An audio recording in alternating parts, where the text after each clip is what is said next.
Times మన ఇంట్లో కూరగాయలు లేనప్పుడు ఏమి కూరగాయలు ఉండవు అనుకోండి, అప్పుడు సింపుల్గా అయిపోయే ఒక చిన్న రెసిపీ, చిన్న కర్రీ రెసిపీ చెప్తానండి. పోపు, తాలింపు, మినపప్పు, ఆవాలు, జీలకర్ర అండి, కట్ చేసి పెట్టుకున్న పచ్చిమిరపకాయలు, ఉల్లిపాయలు అండి, సాల్ట్ వేసుకోండి, కొంచెం పసుపు వేసుకోండి, కొంచెం కరివేపాకు వేసుకోండి. ఫ్రెండ్స్ ఇది ఉడికించి పెట్టుకున్న కందిపప్పు ఫ్రెండ్స్. ఇది చూడండి, కందిపప్పు ఇందులో వేసేసుకోండి.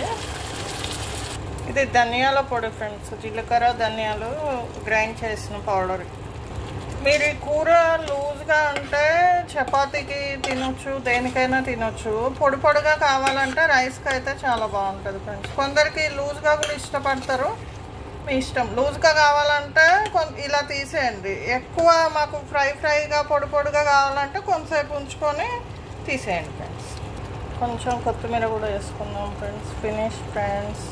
మీరు కూడా ఈ కూర చేసుకొని తిని హ్యాపీగా ఎంజాయ్ చేయండి ఫ్రెండ్స్ మీ ఫ్యామిలీ మెంబర్స్ తోటి. బాయ్.